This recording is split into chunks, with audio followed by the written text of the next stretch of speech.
Maio de 1945, o Terceiro Reich caiu.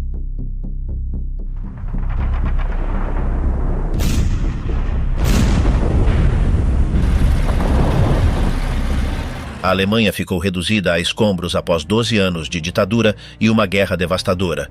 Mas sobre suas ruínas não chega a paz, mas uma nova etapa de escuridão, menos conhecida, mas igualmente brutal. Em Berlim, o Exército Vermelho avança entre edifícios queimados e cadáveres insepultos. Os corpos de Goebbels, sua esposa e seus 6 filhos jazem na chancelaria do Reich. Os restos de Hitler e Eva Braun ainda não foram identificados. A resistência entrou em colapso, mas a violência continua. As filas por comida vigiadas com armas se tornam cenas de repressão. Oficiais alemães são descobertos, despidos e executados. Em lagos e porões, começam a aparecer cadáveres sem nomes e, em consonância, as agressões sexuais a mulheres alemãs fazem parte da rotina do terror. Enquanto isso, na Boêmia e Morávia, as represálias tomaram um rumo mais feroz. Famílias de origem alemã foram marcadas, expulsas e presas sem julgamento. Escolas e estádios se tornaram cenários de humilhação, maus-tratos e execução. A idade e os antecedentes pessoais eram irrelevantes. A ascendência alemã por si só era suficiente. Os primeiros dias da nova ordem em Berlim. No dia 2 de maio de 1945, após semanas de combates nas ruas, o general Helmut Weidling assinou a rendição de Berlim. A capital foi reduzida a escombros. Dos 150 mil apartamentos no centro da cidade, apenas 18 mil permaneceram de pé.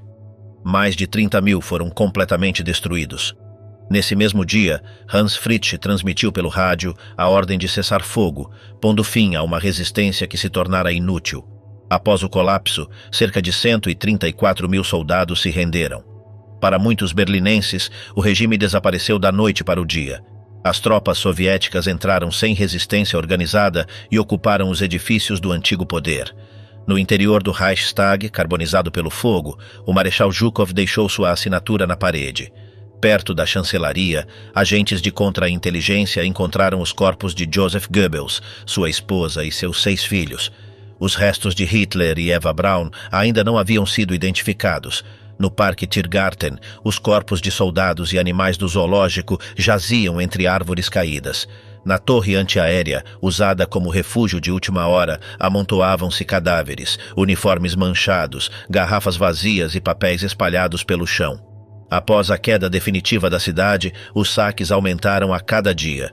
Os soldados saqueavam as casas em busca de comida, objetos de valor e roupas reutilizáveis. Tudo o que não podiam levar era destruído sem piedade. Vitrines quebradas, móveis queimados e incêndios aparentemente aleatórios pintavam uma cena caótica. No começo, muitos temiam os americanos. Mas logo perceberam que o maior perigo estava entre suas próprias paredes. Em Neukölln, as agressões sexuais começaram antes do fim oficial dos combates. Estima-se que cerca de 20 mil mulheres foram estupradas somente em Berlim, embora seja provável que o número real seja significativamente maior. Não havia um padrão claro entre as vítimas. Algumas se esconderam em sótãos ou sótãos, outras aceitaram viver com um único soldado para evitar serem atacadas repetidamente. Outras buscaram refúgio com oficiais do Exército Vermelho, aceitando sua presença em troca de uma proteção limitada e frágil. Com o tempo, as infecções se espalharam sem controle, facilitadas pela falta de medicamentos. Os gravidezes indesejados aumentaram. Algumas crianças foram entregues a instituições, outras não sobreviveram. Em meados de 1946, estimava-se que entre 150 mil e 200 mil crianças foram concebidas durante a ocupação. Muitas mulheres nunca se recuperaram, não apenas pelo ato em si, mas também pelo estigma que acompanhou o silêncio que o cercou. No dia 8 de maio, enquanto se assinava a rendição final em Karlshorst e os oficiais brindavam com vinho confiscado do Hotel Adlon, grande parte de Berlim ainda sofria com a escassez de água e pão. Os disparos disparados como sinal de vitória semearam o pânico em vários distritos. A população temia que a guerra fosse reacendida. Nesse mesmo dia, chegaram de Moscovo os primeiros exilados comunistas alemães, liderados por Walter Ulbricht. Sua prioridade não era abastecer a população civil, mas estabelecer estruturas, distribuir postos e garantir o controle político desde o início. Diante dos abusos, optaram pelo silêncio. Mostrar emoções, mesmo diante do sofrimento alheio, era considerado uma fraqueza ideológica. A depuração administrativa foi realizada sem julgamento. Todos os associados ao antigo regime foram demitidos. Muitos negócios fecharam. Suas propriedades foram confiscadas. Aos antigos membros do partido nazista foi proibido exercer a função pública. Alguns foram designados para trabalhos de limpeza ou remoção de escombros, sem descansos ou ferramentas. Em Wannsee, a denúncia tornou-se moeda de troca. Uma simples acusação bastava para a prisão. Uma das punições mais comuns era palear, longas jornadas de trabalho físico sob supervisão constante, sem pausas ou consideração. Diante da falta de homens, as mulheres assumiram as tarefas de reconstrução. As chamadas mulheres dos escombros formaram cadeias humanas para retirar destroços, resgatar tijolos reutilizáveis e limpar as ruas bloqueadas. Muitas haviam sido vítimas recentes e trabalhavam em silêncio, sem ajuda ou reconhecimento. Enquanto isso, a fome ditava novas regras. As cadernetas de racionamento eram distribuídas de acordo com o tipo de trabalho ou os vínculos familiares, por isso muitas nem sequer recebiam a ração mínima. O mercado negro cresceu paralelamente. Um pedaço de carne podia custar semanas de salário. As pessoas recolhiam raízes e qualquer coisa comestível em terrenos baldios e parques. O leite desapareceu. Algumas mulheres imploravam por uma garrafa, mas não recebiam resposta. Os corpos de mulheres desconhecidas apareciam nos lagos. Algumas haviam sofrido abusos, outras simplesmente não queriam viver. Por falta de caixões, eram enterradas como podiam, enroladas em cobertores ou colocadas sobre tábuas improvisadas. Revirar o lixo dos soldados se tornou uma rotina diária. Um limão espremido ou meia porção de pudim podiam significar mais um dia de vida. Até mesmo as mulheres que trabalhavam nas cozinhas militares tinham proibido levar as sobras de comida para seus filhos. Se o fizessem, eram punidas. Ao mesmo tempo, mais de 3.000 casas foram confiscadas, independentemente do passado de seus proprietários. Alguns dos antigos moradores, que haviam perdido tudo, acabaram nas casas de quem agora estava sob a proteção das novas autoridades. Nos meses seguintes, os antigos campos de concentração foram reutilizados. Auschwitz, Sachsenhausen, Buchenwald, Bergen-Belsen e Dachau foram ocupados pelos aliados. Os soviéticos estabeleceram prisões nos mesmos locais onde milhões de pessoas haviam morrido. Em Dachau, as tropas americanas encontraram milhares de cadáveres. Pouco depois, a situação se agravou quando um guarda da SS apontou sua arma. Vários soldados responderam ao fogo. Segundo testemunhas, alguns prisioneiros participaram da represália. Pelo menos 40 membros do pessoal do campo foram mortos sem julgamento ou supervisão. O presidente Roosevelt já havia antecipado. Os alemães só mereciam sopa para o café da manhã, o almoço e o jantar. Churchill, por sua vez, disse que era necessário engordá-los até matá-los de indigestão. Nesse clima, a ocupação não foi nem moderada nem justa. A imagem do libertador, tão presente no debate público, contrastava com o que acontecia nas sombras. Nem mesmo as crianças escaparam das consequências. Em Viena, o monumento soviético foi chamado de O Violador Desconhecido. O Exército Vermelho bebia álcool e procurava mulheres. Às vezes, sem explicação alguma, as crianças recebiam um biscoito, um sorriso ou um gesto inesperado. Em 1946, 1 em cada 6 filhos nascidos fora do casamento tinha um pai soviético. A Vingança Esquecida, o inferno alemão na Boêmia e Morávia. Enquanto Berlim ardia entre ruínas, no antigo protetorado da Boêmia e Morávia, desencadeava-se uma onda de represálias. Durante 7 anos, tchecos e eslovacos viveram sob uma ocupação que os tratava como inferiores. Desde 1939, sofreram o fechamento de suas instituições, a expropriação de suas terras e a germanização de suas cidades. Em Znojmo e Brno, viram a população alemã se multiplicar artificialmente após 1938 como parte de um plano para consolidar o domínio nazista. Milhares de fazendas mudaram de mãos e dezenas de milhares de tchecos ficaram sem lar.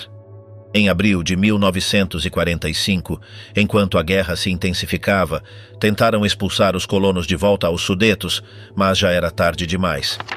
O número de alemães na região havia aumentado drasticamente devido aos evacuados do leste e aos refugiados da Silésia e da Eslováquia. Mais de 2 milhões de pessoas buscaram refúgio em uma terra que agora se tornava hostil. Embora a resistência local tivesse sido desmantelada em 1941, o massacre de Lidice e a execução de Heydrich permaneciam como feridas abertas. O que os bombardeios não haviam destruído, agora seria destruído pela vingança. A partir de maio, as represálias começaram rapidamente. Em Praga, antigos edifícios alemães se transformaram em campos de internamento improvisados. Escolas, universidades e hospitais foram ocupados. Dentro desses muros, foram estabelecidos campos de internamento. Com o apoio do Exército Vermelho e sabendo que as potências ocidentais não interviriam, os líderes locais viram a oportunidade de saldar um agravo que, segundo eles, remontava séculos atrás. Em muitas ruas, o ressentimento não olhava para 1939, mas para 1620 e a derrota na Montanha Branca. As restrições se intensificaram. A população alemã foi obrigada a usar braçadeiras brancas com a letra N. Foi proibido usar o transporte público, comprar livremente e enviar cartas. Embora estivessem isentos do racionamento de alimentos, foi-lhes proibido comprar carne, ovos, produtos lácteos e frutas. Rádios, câmeras, relógios e joias foram confiscados. Muitos foram obrigados a trabalhar sem pagamento nem descanso em fábricas, minas ou campos agrícolas, sem pagamento e sem descanso. Com o avanço soviético, o caos se desencadeou. As tropas do Exército Vermelho saquearam e assaltaram, frequentemente apoiadas por milícias tchecas como a Guarda Revolukny ou unidades do SNB. Eles usavam uniformes alemães e agiam indiscriminadamente. As casas de famílias ricas foram ocupadas sem aviso prévio. Carregaram seus pertences em caminhões que desapareceram no campo. Algumas propriedades foram simplesmente ocupadas por vizinhos que vestiam as roupas dos antigos donos. O trem entre Praga e o norte recebeu o apelido de Alaska Express, em alusão a uma nova febre do ouro. Em 1947, os alemães expulsos estimaram suas perdas financeiras em 20 bilhões de dólares. As humilhações públicas, os castigos coletivos e as expulsões forçadas eram comuns. Embora a violência sexual tenha sido menor do que na Alemanha, os rumores sobre a colaboração de milicianos com soldados soviéticos para selecionar vítimas se espalharam. Às vezes, o Exército Vermelho até interveio para frear os ataques mais brutais. Em 5 de maio, Praga explodiu. O rádio incitava abertamente a atacar os alemães. O número de prisões aumentou. Os vizinhos apontavam casas. A atriz Margaret Schell foi traída por seu círculo mais próximo. Um reitor universitário foi linchado. Alguns tentaram esconder suas origens. Poucos conseguiram. Alexander Turnium Taxis e seus filhos foram obrigados a testemunhar os abusos sexuais de sua esposa antes de serem deportados para um campo de concentração. A cidade estava desbordada. Estádios como o de Strahov abrigavam até 15 mil prisioneiros. Lá, caçadas massivas eram organizadas. Outros eram executados em banheiros públicos ou eram forçados a fugir enquanto eram alvejados. Em hospitais como Motol, meninos de 14 anos eram espancados diariamente. Em um antigo bordel convertido em prisão, os prisioneiros eram despidos e maltratados até a loucura. As mulheres tchecas que mantinham relações com alemães também eram castigadas publicamente. Muitas foram estupradas. Em Volkovitz, milhares de corpos foram enterrados anonimamente. Mas nem tudo era ódio. Alguns tchecos e até soldados soviéticos arriscaram sua própria segurança para proteger seus vizinhos alemães ou para esconder os mais vulneráveis. Mas esses gestos eram a exceção. No Cine Oco, convertido em prisão, a cada noite os soldados patrulhavam os corredores e selecionavam mulheres à sua escolha. Quem tentasse impedi-los era espancado sem piedade. As crianças eram arrancadas de suas mães. Algumas mulheres, sem ver outra saída, optaram pelo suicídio. Na noite de Pentecostes, enquanto na igreja vizinha orações eram elevadas, por compaixão, desde o antigo picadeiro adjacente, só se ouviam gritos. Após Pentecostes, os transferimentos continuaram. Vários prisioneiros foram levados para a escola de Scharnhorst, onde uma placa improvisada na entrada anunciava sua nova função: campo de concentração. As antigas salas de aula haviam se transformado em salas de castigo. Ali, as surras, humilhações e execuções aconteciam com brutalidade metódica. Até cinemas como o Slavia, na rua Ripska, se tornaram centros de detenção improvisados, onde centenas de prisioneiros estavam amontoados em condições extremas, resultado direto dos acontecimentos dos dias anteriores. No dia 10 de maio, um grupo de prisioneiros foi levado à Praça Venceslau. Lá, encontraram 3 cadáveres nus pendurados de cabeça para baixo em um outdoor. Os corpos haviam sido regados com gasolina, incendiados e espancados até ficarem irreconhecíveis. Seguindo ordens diretas, os prisioneiros foram forçados a arrastar os corpos de volta para a escola. Pouco depois, vários deles foram levados para um porão, a chamada Cela da Morte, onde foram espancados até a morte, sem aviso prévio e sem se importar quem eram. Alguns se salvaram apenas porque falavam tcheco, mas nem isso garantiu sua sobrevivência. A violência não se limitava aos centros de detenção. Em bairros como Smichov, mulheres mais velhas de origem alemã foram arrancadas de suas casas e marcadas publicamente. Tiveram a cabeça raspada, esvásticas tatuadas na testa e foram forçadas a se insultar enquanto desfilavam em caminhões diante da multidão. Se seus gritos não eram suficientemente fortes, eram espancadas novamente. Depois, eram levadas para a prisão de Pankrak e, em muitos casos, para Theresienstadt, onde seu encarceramento podia durar meses. Ao mesmo tempo, em instalações de Hagibor e Kolin, os abusos atingiram novos níveis. Mulheres jovens foram selecionadas e entregues a soldados soviéticos, que abusaram delas repetidamente em uma única noite. Um colaborador local, supostamente vinculado à Cruz Vermelha, ajudou a selecionar as vítimas. As sobreviventes retornaram com ferimentos, marcas de mordidas e claros sinais de tortura. Somente em raras ocasiões, por pressão de diplomatas estrangeiros, algumas conseguiram ser libertadas, especialmente se estivessem vinculadas a embaixadas ou consulados. As súplicas aos comandantes soviéticos caíam no vazio. Quando foi solicitado auxílio médico ou camas para os feridos, um alto oficial respondeu que eles poderiam ser jogados no rio, onde, segundo suas palavras, ainda havia espaço. A violência já havia se tornado parte da paisagem urbana. Na entrada de um restaurante, o corpo carbonizado de um soldado alemão pendia de cabeça para baixo em uma viga de ferro. Faltava-lhe o braço direito. Tudo indicava que a amputação ocorreu antes da execução. No final de maio, o foco da violência se transferiu para a Morávia. Brno, cidade com laços históricos com a região germânica, ficou sob controle soviético no dia 25. Pouco depois, as milícias locais estabeleceram seu quartel-general na antiga escola de Kaunitz. Ali, membros proeminentes da comunidade alemã foram encarcerados, espancados e forçados a se arrastar pelo chão, imitando animais. Alguns, já exaustos, foram levados para o hospital próximo e jogados nos porões, onde vários sucumbiram aos ferimentos. Um deles havia sido acusado de vender mercadorias durante a ocupação. 5 dias depois, em 30 de maio, Corpus Christi começou a deportação em massa, que mais tarde seria conhecida como a Marcha da Morte de Brno.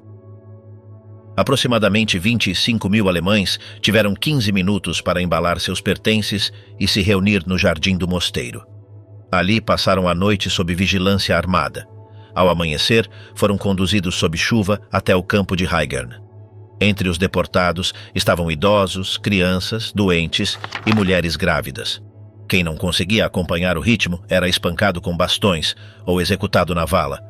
Seus pertences eram saqueados no ato. Ao chegar ao primeiro campo, os sobreviventes foram revistados, registrados e transportados para Porlitz, a meio caminho da fronteira com a Áustria. Alguns, fracos demais para continuar, foram confinados em silos de grãos sem ventilação ou água potável. Sua alimentação se limitava a pão duro e legumes podres. O tifo se espalhou rapidamente. Uma enfermeira da Cruz Vermelha documentou os acontecimentos. Segundo seu relato, mais de 1.000 pessoas morreram antes de chegar ao segundo destino. Outro relatório mencionava 1.700 mortes. Uma mulher relatou ter perdido 2 de seus 3 filhos durante a viagem. Mas o sofrimento não terminava ao anoitecer. A cada manhã, os soldados soviéticos invadiam o campo e abusavam das mulheres, independentemente da idade. A enfermeira foi atacada por tentar proteger uma criança. Testemunhas relataram que algumas vítimas tinham apenas 7 anos. Quem conseguiu escapar tentou chegar à Áustria a pé, por seus próprios meios. Tudo indica que a operação tinha como objetivo despovoar Brno de sua população alemã antes da visita do presidente Beneš. No entanto, ao chegar, alguns deportados que não conseguiram completar a marcha foram devolvidos. Em vez de receber ajuda, foram confinados em uma área de dunas sem comida ou água. Muitos morreram, outros perderam a razão. Os doentes foram os primeiros a deixar Pohrelit. Foram levados para os pântanos de Taia e deixados para morrer. De acordo com o pessoal médico, morreram sem receber ajuda. Imagens de seus corpos foram exibidas nos noticiários ocidentais. As autoridades tchecas posteriormente culparam a Áustria. Dias depois, mais de 600 homens foram executados em Nikolsburg e enterrados em uma vala comum. Foi a conclusão brutal de uma operação destinada a eliminar qualquer vestígio da presença alemã na região. Após as execuções em Nikolsburg, os campos de internamento da Checoslováquia começaram a esvaziar-se em novas ondas de deportações disfarçadas. Um dos destinos mais simbólicos foi Theresienstadt, o antigo gueto modelo nazista onde milhares de judeus haviam sido confinados antes de serem transferidos para Auschwitz. Em maio de 1945, a Cruz Vermelha assumiu o controle e encontrou o campo no meio de uma epidemia de tifo.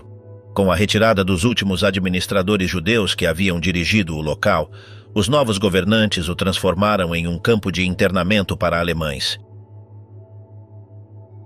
Em 24 de maio, 600 pessoas chegaram de Praga. Homens, mulheres, crianças e enfermeiras da Cruz Vermelha.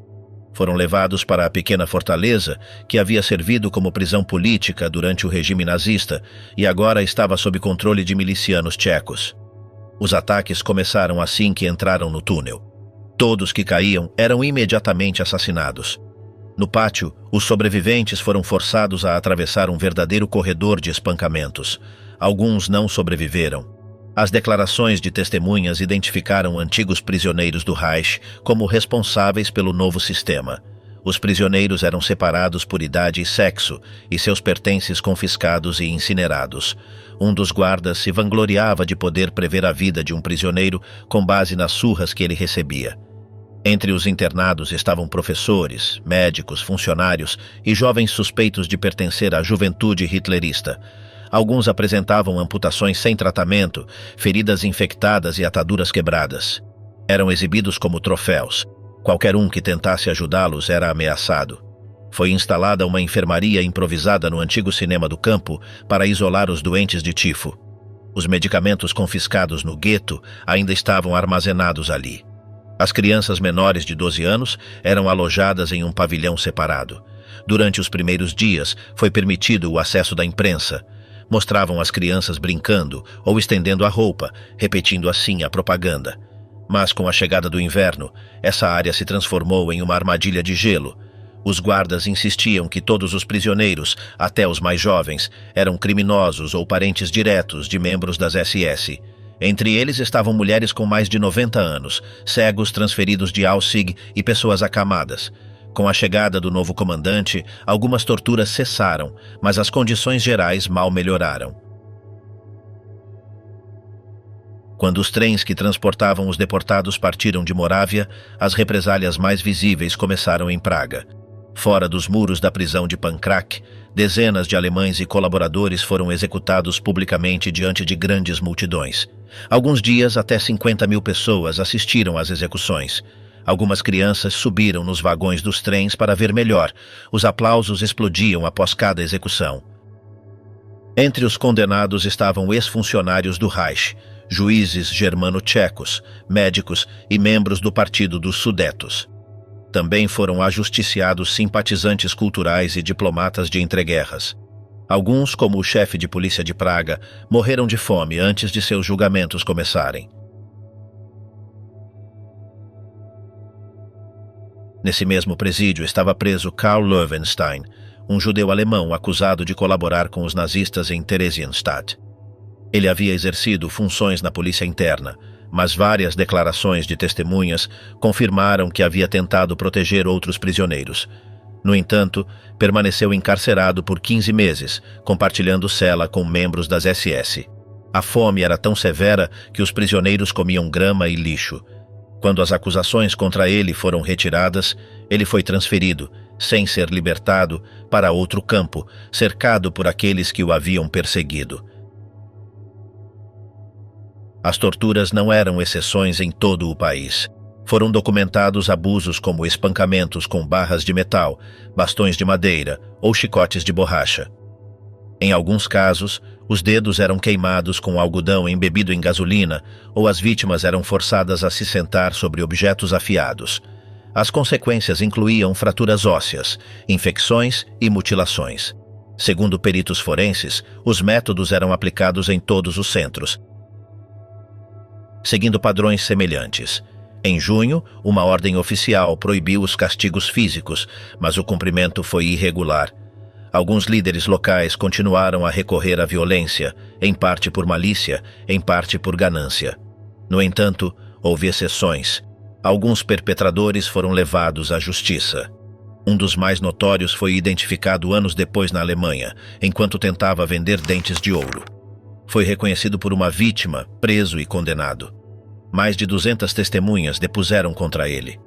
Exumações posteriores descobriram civis e soldados alemães em fossas comuns, muitos dos quais sem nomes ou outros registros. Com o esvaziamento dos campos de internamento e o avanço das deportações em massa, começou uma nova fase do chamado transferência ordenada para a Alemanha e Áustria. O que os acordos de Potsdam haviam definido como um processo ordenado e humano, logo se transformou em uma série de viagens perigosas sem água nem abrigo através de regiões devastadas pela guerra. Alguns vagões de trem partiram da Boêmia abarrotados de homens, mulheres e crianças que não podiam nem deitar nem se mover, enquanto os idosos sucumbiam ao calor e à exaustão. Os cadáveres foram abandonados descuidadamente à beira do caminho.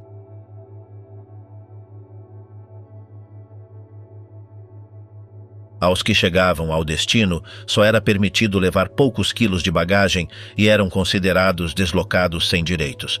Em algumas estações, os americanos duvidavam em aceitar os recém-chegados.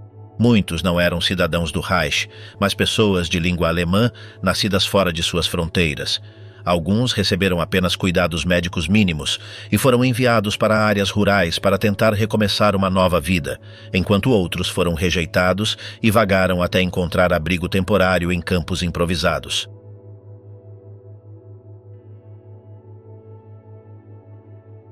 Nem todos tiveram tanta sorte. Centenas de prisioneiros permaneceram encarcerados em instalações como Mural, uma fortaleza medieval que os nazistas haviam usado anteriormente para isolar pacientes com tuberculose. Ali persistia a superlotação extrema e os julgamentos eram meros trâmites.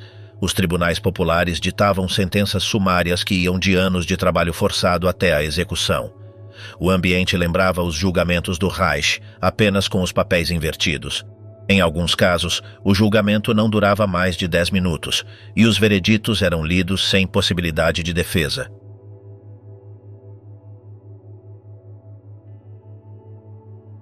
Simultaneamente, grupos de comunistas dos Sudetos, que se opuseram ao nazismo desde o início, também foram expulsos.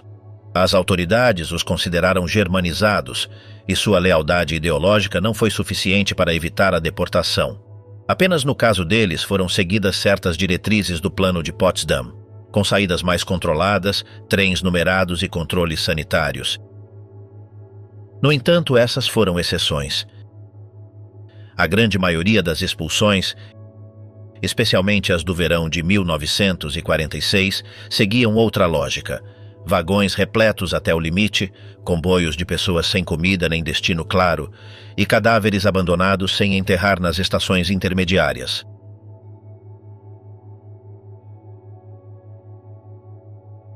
Enquanto isso, na zona de ocupação americana, a capacidade de aceitar refugiados estava chegando ao seu limite. Lucius Clay, comandante do setor, ordenou a suspensão temporária da chegada de trens, pois, em sua opinião, as transferências não cumpriam as condições acordadas. No entanto, essa suspensão apenas prolongou o sofrimento dos que estavam presos nas fronteiras, sem documentos ou recursos. No entanto, o processo continuou.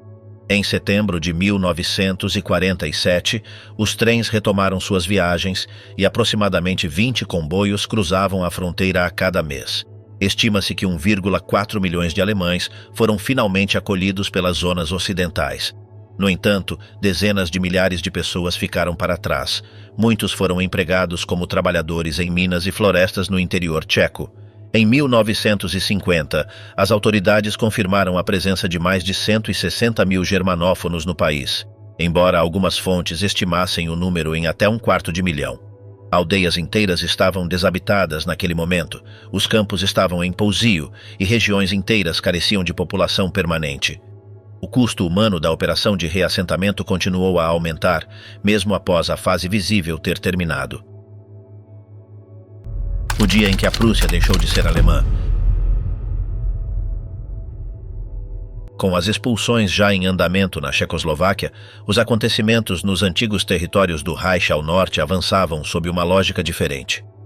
Na Prússia Oriental e na Pomerânia, a retirada da Wehrmacht deixou um vácuo que foi ocupado primeiro pelos soviéticos e depois pelas autoridades polacas, que agiram rapidamente.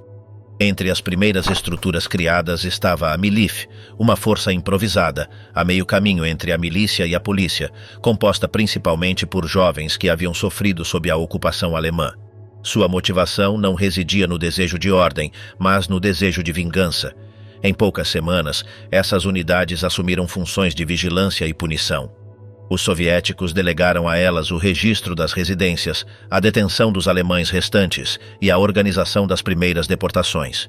Mulheres, idosos e crianças foram enviados para a fronteira.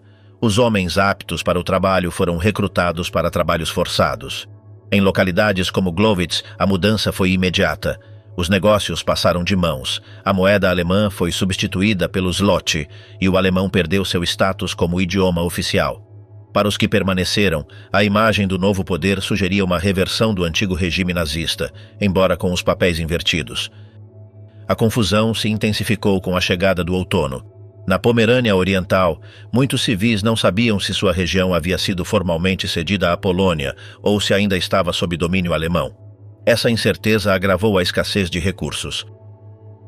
O relato de Käthe von Normann, membro da nobreza prussiana, ilustra esse declínio. Todas as noites ela reunia seus filhos para rezar pelo pai desaparecido e suportava o frio com roupas desgastadas e calçados inadequados. Enquanto isso, milhares de poloneses, deslocados pela expansão soviética além do Bug, chegaram para ocupar as mesmas moradias. Foram expropriados de suas vilas e agora recebiam casas expropriadas pelos alemães, cortesia dos escritórios de reassentamento estabelecidos em Breslávia. Em 6 de julho, pouco antes do início da Conferência de Potsdam, começaram as primeiras expulsões organizadas da cidade. Muitos dos que permaneceram foram designados para tarefas domésticas, limpar escombros, enterrar cadáveres ou desminar minas. Sin embargo, para os recém-chegados, também não havia garantias. Alguns, mesmo sendo vítimas do regime nazista, foram deportados pelas autoridades soviéticas para as minas de Waldenburg. O novo regime não apagou as atrocidades do passado, mas criou outras novas. Durante o verão de 1945, as deportações deixaram de ser decisões locais. Agora refletiam uma transformação sistemática da população da Europa Oriental. Os trens carregados de deslocados cruzavam os antigos limites do Reich, enquanto no terreno as decisões de Potsdam eram aplicadas sem reservas. Em lugares como Breslávia, renomeada Rockwell, a identidade alemã era apagada rua por rua. A eliminação do clero germano ilustrava esse processo. Em 15 de maio, o bispo de Katowice informou ao cabido da Catedral de Breslávia que a Polônia não aceitaria nenhuma minoria étnica. Em agosto, o cardeal Hlond emitiu um decreto expulsando oficialmente o clero alemão. Os arquivos, as dioceses e até as relíquias religiosas foram substituídos por instituições transferidas do leste. Os padres que permaneciam, como Helmut Richter, receberam instruções em um idioma que mal entendiam. Pouco depois, Joachim Conrad celebrou a última missa em alemão na igreja de Santa Isabel. A universalidade da igreja deu lugar à lógica nacional. Danzig experimentou esse processo ainda antes. Em julho, os clérigos alemães foram obrigados a sair da cidade. Embora as liturgias continuassem a ser celebradas em latim, a região circundante oferecia poucas alternativas. O bispo local, que pretendia defender os nascidos ali como não pertencentes ao Reich, foi ignorado. Para os novos governantes, toda a conexão com a cultura alemã deveria ser erradicada. Nem mesmo as ordens monásticas se salvaram. No mosteiro de Grüssau, apenas um monge tirolês pôde ficar, os outros foram expulsos imediatamente. No final de 1945, centenas de milhares de germanófonos ainda viviam nas ruas parcialmente destruídas de Breslávia. No entanto, a constante afluência de colonos poloneses acelerou uma mudança demográfica que alterou completamente o equilíbrio em um ano. Na primavera de 1946, os recém-chegados superavam em número os residentes existentes. As rotas vindas da Silésia convergiam em Breslávia, o que causou um crescente superlotamento. A ocupação de moradias pelos novos residentes era comum, enquanto o sistema de assistência já não conseguia nem atender à sua própria população. A escassez de alimentos piorou drasticamente. A mortalidade infantil disparou, e estima-se que quase todas as crianças nascidas naquele inverno morreram. A taxa de suicídios aumentou, mas só pôde ser contida restringindo o fornecimento de gás. Os bens essenciais eram obtidos através de trocas, um vestido inteiro por um pouco de banha. O mercado negro floresceu entre aqueles que ainda possuíam algo de valor. A nova moeda, o zloty, substituiu o marco com uma taxa de câmbio arbitrária, complicando as transações diárias. Diante desse cenário, alguns sobreviveram como puderam. Friedhelm Mondwurf, um garoto alemão, cantava para os soldados russos por um pedaço de pão. Outros arriscaram a vida em pomares minados para colher frutas. O ressentimento também deixava suas marcas. Um sacerdote chamou os novos vizinhos de bêbados. Outros os acusaram de usar os banheiros como currais. Enquanto isso, as expulsões continuavam. Famílias inteiras foram amontoadas em porões sem janelas, onde as doenças se espalhavam rapidamente. Nas palavras de Helmut Richter, uma enfermeira polonesa que administrava ácido carbólico em crianças com tifo, ela resumiu a lógica do momento. De qualquer forma, eles iam morrer. Sob o regime soviético, a estrutura eclesiástica da Silésia começou a se desintegrar, não apenas por meio da violência direta, mas pelo desmantelamento gradual de suas referências. Em áreas tradicionalmente católicas, os templos perderam seu caráter sagrado e se tornaram alvo de profanações.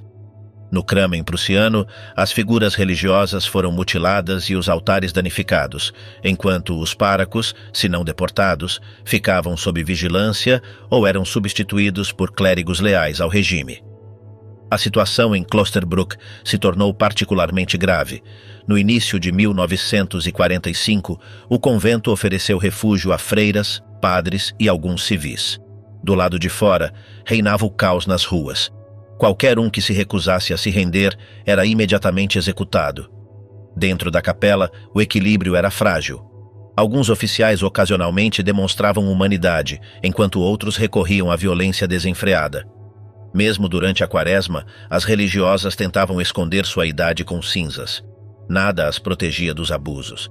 Com a chegada das autoridades polacas em março, o idioma alemão foi proibido, e poucos dias depois, os que permaneceram foram maltratados novamente. A eles foi negado atendimento médico por motivos étnicos. Finalmente, em 25 de maio, receberam a ordem de sair. Uma situação semelhante se desenvolveu mais a oeste. Em Schönkirch, as tropas soviéticas exigiram repetidamente comida, álcool ou companhia feminina. A população respondeu como pôde, improvisando alambiques para produzir aguardente, o que lhes permitiu recuperar temporariamente animais ou ferramentas. No entanto, essas posses foram frequentemente confiscadas. Em Hindenburg, os recém-chegados restauraram o antigo nome polonês e confiscaram o que os russos não haviam destruído. Alguns alemães adotaram identidades falsas para conservar suas casas. Esses despejos forçados não foram incidentes isolados. Ocorreram em ondas e continuaram até 1947. Mais ao sul, o Dr. Theophil Peters pôde inicialmente cuidar de si mesmo graças aos seus conhecimentos médicos. Os soldados agradeceram seus serviços com suprimentos essenciais. No entanto, em 2 de outubro, foi notificado de sua transferência. Sua equipe médica ficou sob controle estatal. No comboio que o levou através da Silésia durante quase 2 semanas, vários passageiros morreram por falta de atendimento médico. Ao chegar à região de Görlitz, a maioria dos viajantes estava fraca demais para caminhar. Antes de cruzar, foi realizado um exame final. Peters, responsável pelos corpos, os transportou para o rio Neisse em uma carreta improvisada. No meio desse processo, os habitantes da Alta Silésia foram classificados como autóctones. Essa classificação lhes permitiu solicitar a cidadania polonesa e receber rações de comida, mas ao mesmo tempo os obrigou a abandonar qualquer tentativa de se reunir com seus familiares na Polônia. No Ocidente, casos como o de Karl Ulicka, expulso por seu passado político, demonstraram que o espaço de ação era mais teórico do que real. Essa dinâmica se repetiria em outras regiões do antigo oeste alemão. Na primavera de 1945, a normalidade continuava sendo inalcançável. Embora as linhas de batalha começassem a se estabilizar, a violência que a seguiu adquiriu novas formas. Mesmo tarefas cotidianas, como buscar água em um poço público, tornaram-se atividades que colocavam a vida em risco. Irene Zelder, residente de Ratibor, escapou de um ataque deixando seu balde no meio da rua e se trancando em sua casa. Do outro lado da porta, o agressor exigiu álcool e companhia, mas desapareceu ao não receber resposta. Cenas semelhantes se repetiram durante semanas, especialmente nas cidades, onde também se propagavam epidemias como o tifo. A meio do ano, os ataques a edifícios religiosos na cidade de Nissa coincidiram com as primeiras prisões em massa. A fortaleza local, construída séculos antes, serviu como prisão para civis encarcerados. Não era a única instalação desse tipo. Instituições semelhantes surgiram por toda a região, como em Klitka, Kłodzko e Lambsdorff. Esta última, renomeada como Łambinowice, adquiriu uma reputação particularmente sinistra. O médico Heinz Esser, testemunha direta, descreveu um clima de punições extremas, fome e epidemias. Até crianças morriam, e entre os guardas havia jovens armados com poder absoluto sobre os prisioneiros. Um jovem de 16 anos chegou a se encarregar das execuções até que seus próprios companheiros o mataram. Esse padrão se repetiu nos deslocamentos para campos industriais. Ursula Pechtel foi enviada para Auschwitz, onde desmontou maquinaria para exportá-la para a União Soviética. À noite, conforme relatado, muitas mulheres eram forçadas a entrar nos barracões dos oficiais. Casos como o de Max Marek, designado para o subcampo de Auschwitz, demonstram como a exploração laboral e a humilhação pessoal continuaram em um novo contexto. O comportamento das forças de ocupação em Beuthen, a cidade mais setentrional, foi inconsistente. Alguns soldados ofereceram comida às crianças e até permitiram que subissem em seus caminhões. Também houve momentos absurdos, como uma tentativa frustrada de andar de bicicleta, durante a qual a própria bicicleta foi atacada. Um soldado expressou sua surpresa diante da guerra. Em seu país há mais do que em toda a nossa aldeia. Por que lutar? Essa lógica também se espalhou para a antiga Pomerânia Oriental. Nas propriedades da família von Krokow, antigos trabalhadores se encarregavam da gestão das terras. Enquanto isso, os últimos nobres restantes eram encarcerados em lugares como Stolp. Jesko von Puttkamer, por exemplo, permaneceu em uma cela sem camas, nem comida, e dependia de sua enteada para lhe trazer o pão. As dificuldades também afetaram o abastecimento de alimentos. A senhora von Norman teve que reservar leite e manteiga para o prefeito. O pouco que restava era para sua família. No entanto, sua situação era menos desesperadora do que a dos que viviam nas cidades, onde as mães já não recebiam leite e as faltas menores eram castigadas com confinamento ou humilhação pública. A desnazificação da Alemanha. Sob a administração americana, as condições materiais não atingiram a magnitude da destruição observada no leste, mas a vida cotidiana continuou caracterizada pela escassez, incerteza política e uma reconstrução polêmica. Em cidades como Frankfurt, a sede do governo militar estava localizada no antigo complexo da IG Farben, um refúgio praticamente intacto entre os escombros. Lá, os oficiais de alta patente desfrutavam de almoços com carne de veado e vinho de Borgonha, enquanto os residentes arrancavam galhos dos escombros para se aquecer. O prédio logo recebeu o apelido de Casa IG Farben, símbolo da hierarquia imposta e da divisão entre vencedores e vencidos. No verão de 1945, o general Lucius Clay assumiu o comando americano. Sua visão para o pós-guerra diferia significativamente das propostas originais do Plano Morgenthau. Clay considerava essencial reativar a indústria alemã para conter o comunismo. Em seus relatórios a Washington, enfatizou a ocupação como uma ferramenta de propaganda. O modelo capitalista deveria ser apresentado como o único caminho para a prosperidade, em contraste com o jugo soviético. No entanto, essa estratégia encontrou resistência no terreno, especialmente ao nomear autoridades civis. Diante da falta de dirigentes livres de qualquer mancha nazista, a seleção de funcionários frequentemente recaía em padres ou ex-vereadores, sem que a afiliação prévia ao NSDAP fosse um obstáculo. Em muitas cidades, ex-prefeitos próximos ao partido reconstruíram os conselhos municipais com uma maioria ainda maior do que antes de 1945. Essa reabilitação prática provocou protestos imediatos. Como seria possível construir uma sociedade democrática se aqueles que haviam feito parte do aparato repressivo ainda mantinham o poder real? Os intérpretes e oficiais de inteligência desempenharam um papel igualmente polêmico. Muitos deles eram judeus centro-europeus que haviam emigrado antes do conflito ou seus descendentes nascidos nos Estados Unidos. Seus conhecimentos de idiomas eram essenciais, mas suas conexões pessoais com a Alemanha alimentaram desconfianças. Conta-se até a história de um oficial que, pouco depois de chegar à Baviera, visitou secretamente seus pais, que moravam lá, o que alimentou rumores sobre conflitos de lealdade. As interações diárias com a população civil variavam desde a humilhação até o comportamento autoritário. Embora as ordens oficiais proibissem qualquer confraternização, o isolamento total era impossível. Após a liberação do campo de concentração de Ohrdruf, em abril de 1945, o alto comando pressionou as tropas para que visitassem as instalações. As pilhas de cadáveres de prisioneiros e sobreviventes lá reforçavam o mito do alemão desumanizado. Diariamente, muitos soldados confiscavam objetos sem motivo ou destruíam documentos, simplesmente para consolidar seu status de vencedores. As mulheres, em particular, eram extremamente vulneráveis. Muitas, famintas e sem abrigo, estabeleceram relações com as forças de ocupação, recebendo em troca comida, café ou cigarros. Dezenas de milhares de filhos da ocupação nasceram dessa desesperança. Estima-se que mais de 90 mil bebês nasceram dessas uniões apenas na zona americana. Nas zonas rurais, os filhos de pais afro-americanos frequentemente eram internados em orfanatos e sofriam exclusão social e um estigma racista que as autoridades locais mal ocultavam.